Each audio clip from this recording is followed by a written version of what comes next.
Nosso contato na Band News FM a partir de agora é com Luiz Antônio Cortes Ferreira, gerente de planejamento do metrô.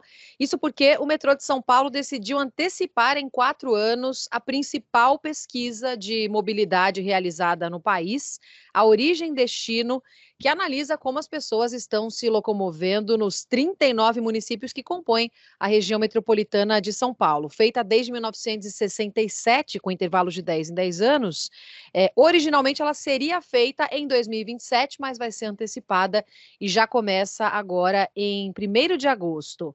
Luiz, bem-vindo, muito obrigada por essa entrevista. Obrigado, Roberta. Satisfação falar com você.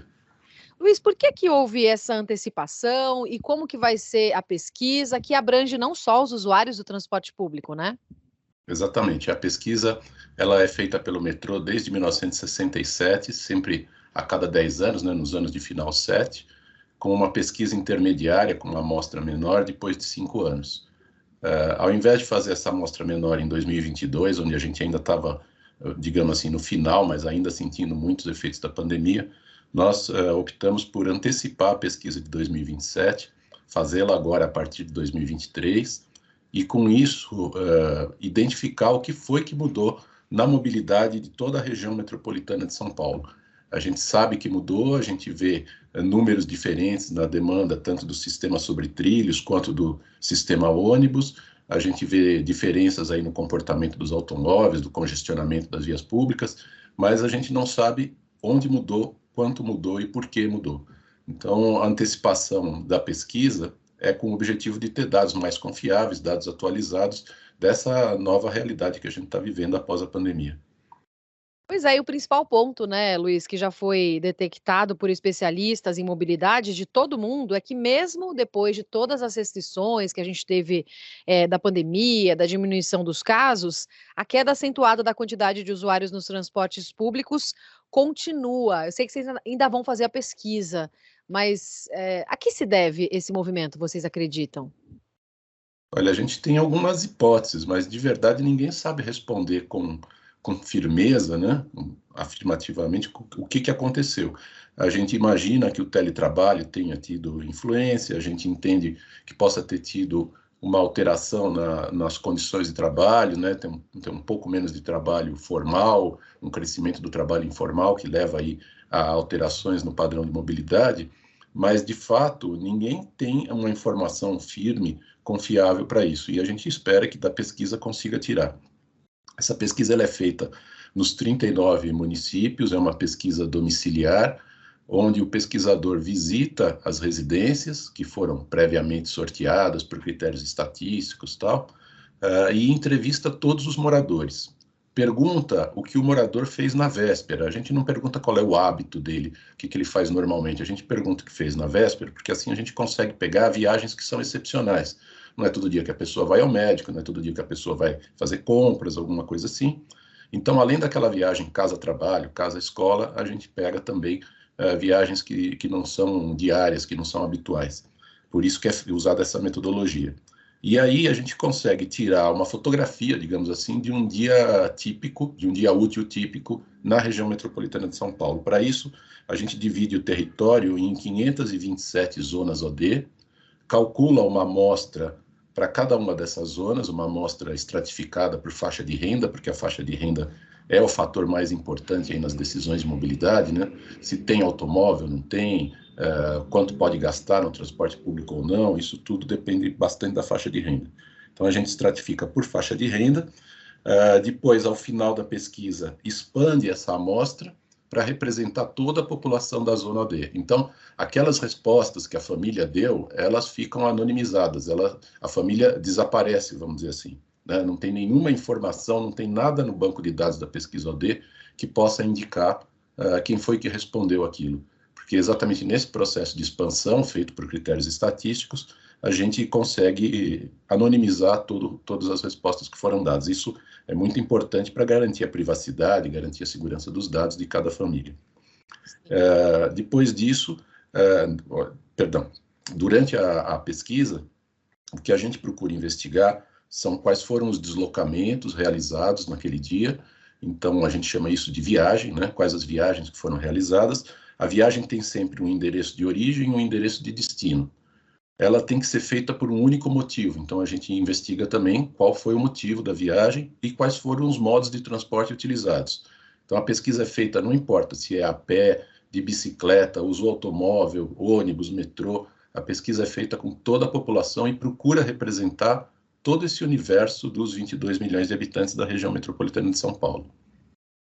E essa pesquisa também vai conseguir entender melhor o peso do home office na movimentação da cidade, Luiz, até porque o movimento do trânsito também diminuiu, né? Vai dar para entender melhor qual o fluxo que passou de transporte público para veículo, para motorista de aplicativo, vai entrar nesse detalhamento assim?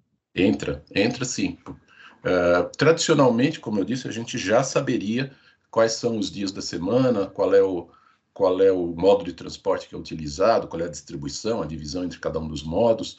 Em 2017, a gente já verificou um crescimento muito grande do uso de táxis e aplicativos, né? Porque a pesquisa de 2007 ainda não existia aplicativo. E tinha aí na casa de 90 mil viagens por dia feitas exclusivamente por táxis. Esse número cresceu para mais de 500 mil viagens quando a gente somou táxis e aplicativos na de 2017. Vamos ver se cresce mais ainda, né? Ou se vai manter esse ritmo de crescimento assim tão assombroso. Mas o importante é que, além de fazer as perguntas tradicionais, o questionário tradicional, nós incluímos também algumas perguntas, poucas, não dá para ser muitas, porque senão a pesquisa fica muito longa, mas nós incluímos algumas perguntas para tentar tirar conclusões a respeito dos impactos aí dessas alterações após a pandemia. Então a gente pergunta se está em teletrabalho, quais dias da semana está em teletrabalho ou não, o que mudou, por que mudou, tudo isso nós estamos pretendendo investigar para chegar, se não a conclusões detalhadas, pelo menos a uma grande visão aí do que aconteceu. Também identificar se as mudanças foram por região ou não, o que aconteceu, pode ser que tenha mudado mais numa região do que noutra, e para quem trabalha com planejamento de transportes, porque a gente faz a pesquisa para isso, para subsidiar o planejamento da rede de transportes e para subsidiar os projetos também, para quem trabalha com isso é muito importante não só saber o número da região metropolitana toda, mas como isso se distribui no território da região metropolitana. Como você já falou um pouquinho, Luiz, mas queria que detalhasse um pouco mais, como é que esses dados serão usados para possíveis estratégias ou até ações do metrô num segundo momento? A primeira finalidade da pesquisa, ela é toda planejada, estruturada para isso, é alimentar os modelos de simulação de demanda futura. São modelos matemáticos que dependem de um banco de dados estruturado de uma certa forma para poderem dar bons resultados. Então, toda a pesquisa é feita de forma a ter esse banco de dados no formato necessário, mas ela é utilizada, além das simulações de demanda, ela é muito utilizada no planejamento de transportes, para a gente entender quais são as regiões que têm mais carências, que precisam ser atendidas primeiro, quais são as regiões que precisam ser priorizadas. Também serve, como eu disse, para fazer essas simulações de demanda, e é um trabalho que a simulação alimenta o planejamento e vice-versa. Servem no desenvolvimento dos projetos, porque nos permitem dimensionar adequadamente os projetos, dimensionar, por exemplo, a frota de composições que vai ser necessária numa nova linha, e disso resulta o tamanho do pátio de estacionamento, por exemplo, outras decisões de projeto, e serve para alimentar a modelagem financeira dos empreendimentos também, e isso também é muito importante para que se possa avaliar aí a viabilidade econômico-financeira de cada empreendimento. Então, é um instrumento de planejamento essencial, é usado não só pelo metrô, como por todas as pessoas, todos os órgãos e empresas de transporte, e é usado também por muitas outras áreas, né, por muitas outras pessoas no seu trabalho, para informar dados para a Secretaria de Saúde, dados para a Segurança Pública, por exemplo, a alocação do contingente, e tudo isso é usado, a gente deixa o banco de dados público, e quem puder, quem souber trabalhar com isso, tira dali grandes informações.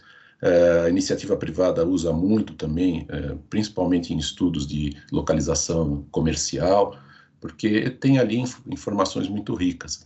E consegue fazer, quem tiver interesse, consegue fazer análises, por exemplo, por gênero, consegue fazer análises por faixa de renda, fazer cruzamentos que não são aqueles números que a gente necessariamente usa no planejamento de transportes, mas que estão lá no banco de dados e é possível. Então, a academia usa muito isso, né? Os pesquisadores universitários usam muito os dados da pesquisa Origem e Destino também.